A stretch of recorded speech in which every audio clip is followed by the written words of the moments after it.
ஆகவே இந்த அச்சுறுத்தல் காலத்தில் வாழ்ந்தவன் என்ற முறையில் இந்த செம்மணி ஒரு பாரதூரமான மனித இனப்படுகொலை கொலைக்கான ஒரு அடையாளமாகத்தான் நாங்கள் பார்க்கிறோம். அந்த வகையில் இப்பொழுது இந்த செம்மணி, அதாவது செம்மணி என்ற பெரும் நிலப்பிறப்பிலே சித்துப்பாத்தி என்றது அரியாலை மக்களுக்கான சுடுகாடும் சேர்ந்தது. அவை அங்கே இவ்வளவு தூரம் மக்களை புதைத்திருக்கிறார்கள், குழந்தைகளை புதைத்திருக்கிறார்கள் என்றால் இதை விட வேறு எந்த ஆதாரங்களும் தேவையில்லை. இங்கே ஒரு கொடூரமான இனப்படுகொலை, மனித படுகொலை, மனித குலத்துக்கு எதிரான குற்றங்களை இல்லை அங்கே குடியிருந்த இராணுவங்கள் அந்த காலத்தை அதிலே தான் இருந்தன. அவை அதை அறுதரம் மறுதளிக்க முடியாது. முள்ளி சந்தியில் இருந்து செம்மணி வரையிலே அடர்த்தியாக இராணுவ பிரசன்னம் இருந்தது. அவை அந்த இராணுவத்துக்கு தெரியாமல் எதுவும் நடந்திருக்க வாய்ப்பில்லை. அவர்களே தான் இவ்வளவு கொலைகளையும் 300, 400 அல்லது 500, 600 சொல்கிறார்கள்.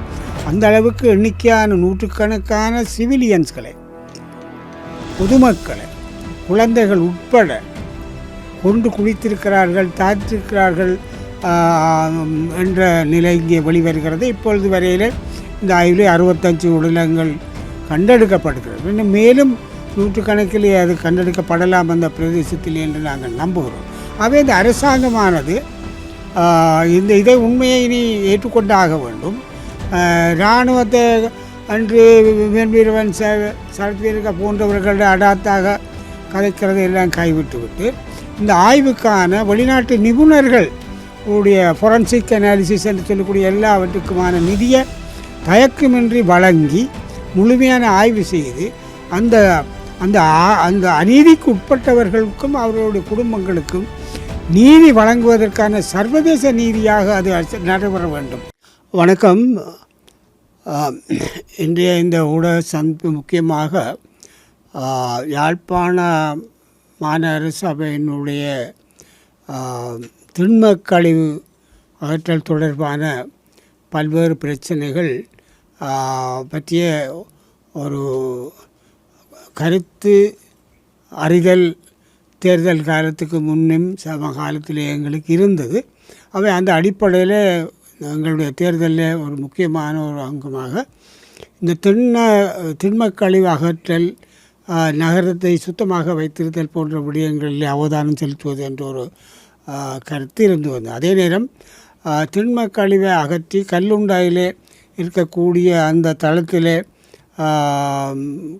போடப்படுகிற பொழுது எழுகின்ற சில பிரச்சனைகள், அயலவர்களுக்கு இருக்கக்கூடிய அது சில விஷமிகள் தீ வைப்பதனால் அதில் எழுதக்கூடிய புகை, அதில் மக்களுக்கு ஏற்படக்கூடிய அசௌகரியங்கள் நாங்கள் அறிந்து கொண்டு தான் இருந்திருக்கிறோம். ஆகவே அதை காண செயற்பாடுகளை செய்ய வேண்டிய நடவடிக்கையில் நாங்கள் முன்னெடுத்து வருகின்றோம்.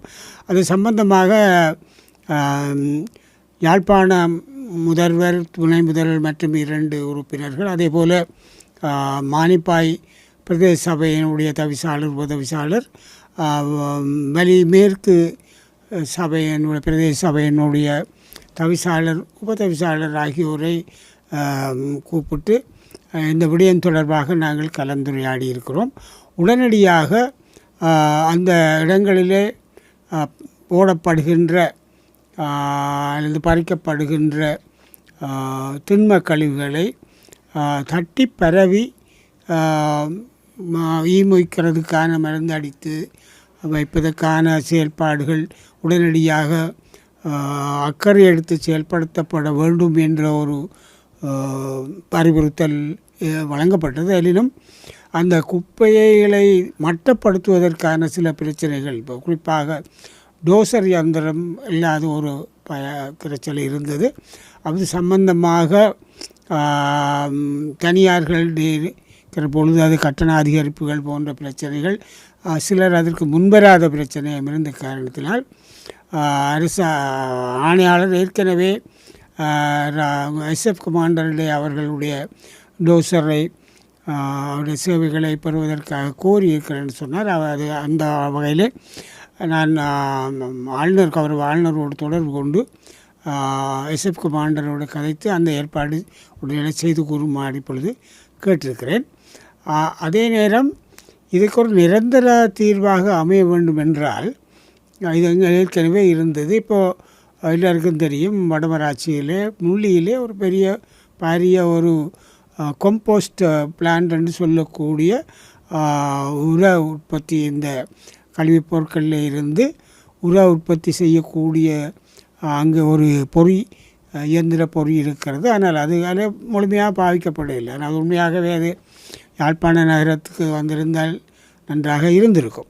இப்பொழுது அது அது அது அப்படியே இருந்தாலும் கூட அதே மாதிரியான ஒரு இயந்திரத்தை பிளான்ட் என்று சொல்லக்கூடியது பொருத்தினால்தான் இந்த பிரச்சனை தீரும் என்ற ஒரு எழுப்பில் நான் யாழ்ப்பாணத்தில் உள்ள இலங்கை இந்திய அரசினுடைய துணை தூதுவர் சாய்முரளி அவர்களை சந்தித்து இந்த பிரச்சனை அவருக்கு விளங்கப்படுத்தி அவ்வாறான ஒரு முழுமையான ஒரு இயந்திரத்தை எங்களுக்கு வழங்குவதற்கான ஏற்பாடு செய்யும்படி கோரிக்கை விடுத்தேன்.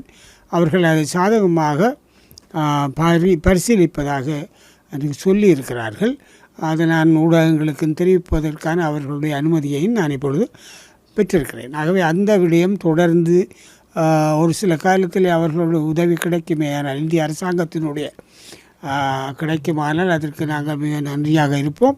அவர்கள் அதை சாதகமாக செய்து முடித்தால் இந்த பிரச்சனை நீண்ட கால பிரச்சனையிலே ஒரு தீர்வு எட்டப்படும் என்று நாங்கள் நம்புகிறோம். இதில் குறிப்பாக சில வேறு அந்த இவ்வளவு காலம் இருந்த இந்த பிரச்சனை இப்பொழுது ஒரு அரசியல் பிரச்சனையாக்க முயற்சிப்பது வருத்தத்துக்குரியது.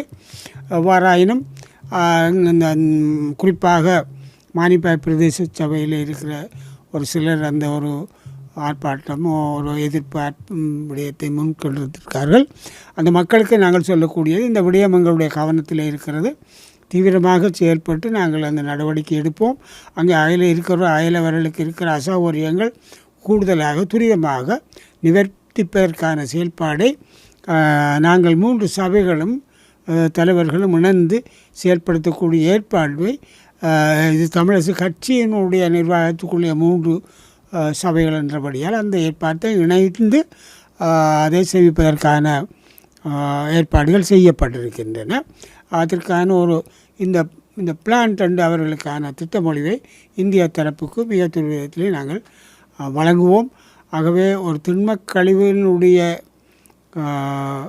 பிரச்சனையை தீர்ப்பதற்கான செயல்பாட்டை நாங்கள் தீவிரமாக முன்னெடுத்து வருகிறோம் என்பதை அந்த அயலிலே இருக்கிறவர்களுக்கும் மக்களுக்கும் குறிப்பாக யாழ்ப்பாண நகர மக்களுக்கும் தெரிவித்து கொள்ள விரும்புகின்றேன்.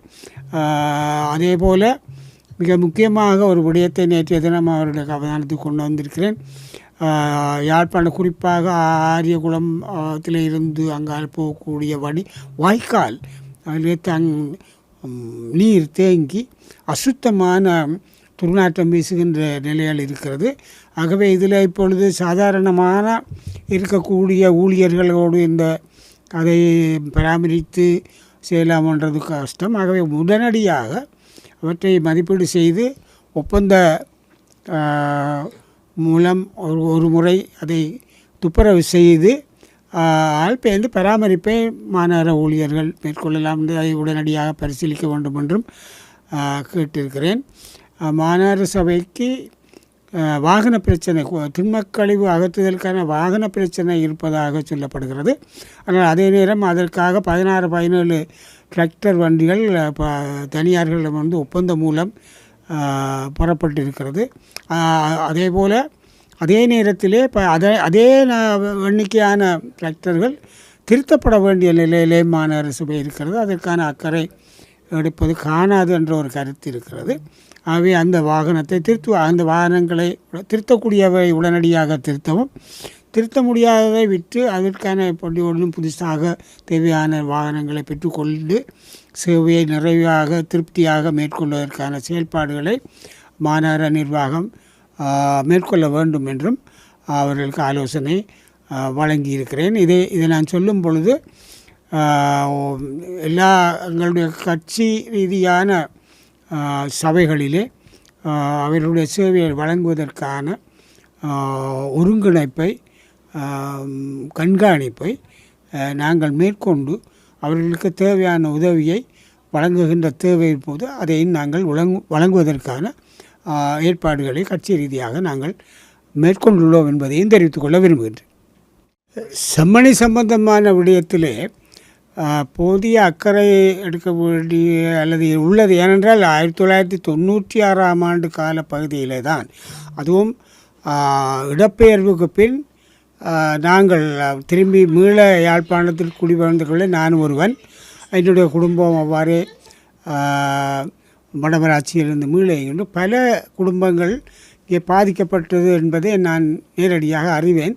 ஆகவே இந்த அச்சுறுத்தல் காலத்தில் வாழ்ந்தவன் என்ற முறையில் இந்த செம்மணி ஒரு பாரதூரமான மனித இனப்படுகொலை கொலைக்கான ஒரு அடையாளமாகத்தான் நாங்கள் பார்க்கிறோம். அந்த வகையில் இப்பொழுது இந்த செம்மணி, அதாவது செம்மணி என்ற பெரும் நிலப்பிறப்பிலே சித்துப்பாத்தி என்றது அரியாலை மக்களுக்கான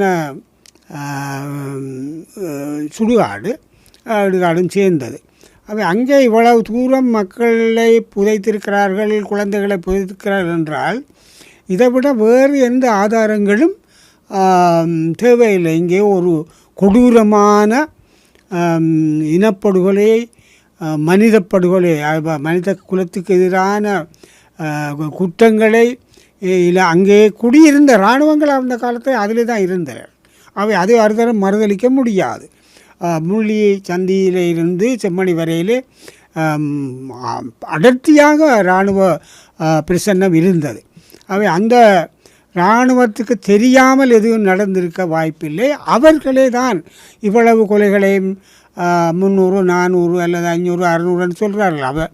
அந்த அளவுக்கு எண்ணிக்கையான நூற்றுக்கணக்கான சிவிலியன்ஸ்களை, பொதுமக்களை, குழந்தைகள் உட்பட கொண்டு குளித்திருக்கிறார்கள், தாற்றிருக்கிறார்கள் என்ற நிலை இங்கே வெளிவருகிறது. இப்பொழுது வரையில் இந்த ஆய்வில் 65 உடலங்கள் கண்டெடுக்கப்படுகிறது. இன்னும் மேலும் நூற்றுக்கணக்கிலே அது கண்டெடுக்கப்படலாம் அந்த பிரதேசத்தில் என்று நாங்கள் நம்புகிறோம்.